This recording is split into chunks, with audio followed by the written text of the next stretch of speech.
O'Connor. And Brian Darling, he's the founder and president of Liberty Government Affairs. And let me start with another remark here from President Trump yesterday before he signed that tax legislation.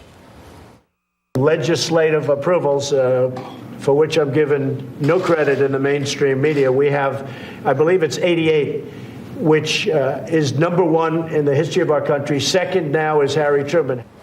And we crunched the numbers there. 96 actually at this point in his presidency. That is less than half of what Bill Clinton had at the same point.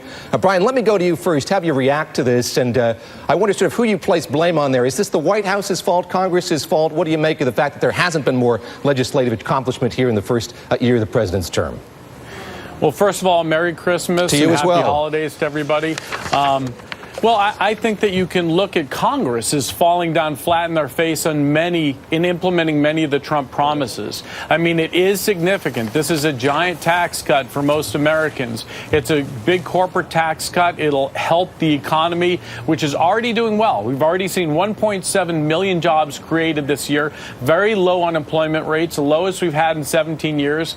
GDP growth of 3% the last 2 quarters. Those are all great numbers. And I do think that he has had significant accomplishments. I mean, Republicans for years have been pushing to open up drilling in Anwar. They've been pushing hard on a lot of the things that Trump got in here. He got a partial repeal of Obamacare. He got rid of the individual mandate. Those are all significant accomplishments, and he should get credit for those accomplishments. Certainly a tax cut for corporate America, a temporary tax cut for many Americans. Brian, let me just ask you, you place a lot of the blame there on Congress. At this point in the administration, do you think that President Trump and his colleagues in the White House have a better sense of how to work with Congress?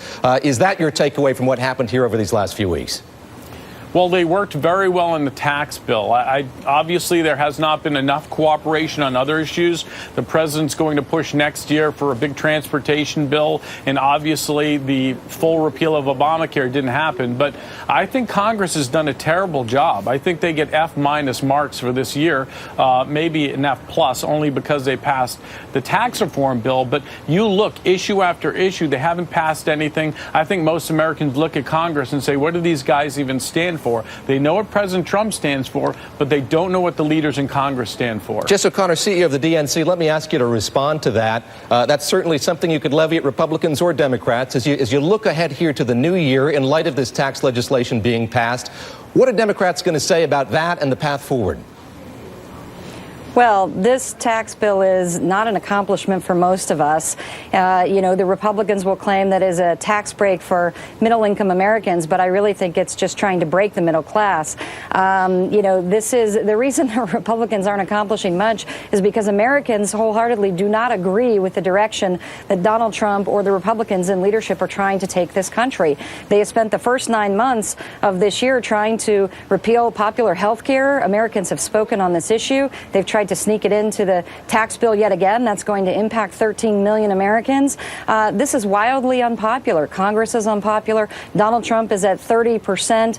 Americans understand what's happening here, which is that Republicans are not fighting for them. On this tax bill, you're looking at over time, middle-income Americans and workers are going to see tax increases. Over 70% of them are going to see tax increases. The poorest Americans in this country over time will see nearly 30% increase, while the benefits of this tax go to the top 1%. They're going to get 83% of the benefits. Not true at all. Brian, get in here, but I will say, is it not a failure here that this wasn't a permanent tax cut for Americans, not for corporations, right. and it's not as simplified as one might have thought it would be, Brian? No, I agree, but look at what happened during the Obama years. The Bush tax cuts expired. President Obama allowed the Bush tax cuts to continue for many middle-class Americans. I think this administration thinks the same thing will happen when these middle-class tax cuts expire. It's fake news to say that these tax cuts are going to go away. Nobody really believes they're going to go away. And you know what? Right now, everybody's getting a tax cut. And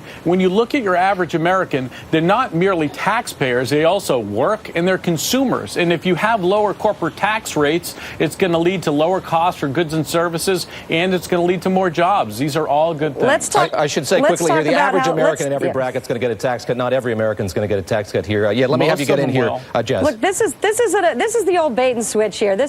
We might put $1 in one pocket. We're going to take $2 or $3 out of another pocket to pay for popular programs that are going to be needed to pay for this tax bill. In addition to the increase in the deficit that's coming, this is an old bait and switch. People understand it. It is why it is wildly unpopular. It is why, even on a generic ballot, as we look ahead to 2018, Democrats have a huge lead over Republicans. Americans are smarter than this. They know that they can't rely on corporations to give back money to them. They know that as our corporations are doing better, they ought to be doing better too, and they deserve that. Let me lastly look here to 2018. I'll use the special election in Alabama as a jump off for that, Brian. Let me ask you about what we've seen here over the last couple of days. Many people who publicly doubted the allegations made against Roy Moore now saying they had credence.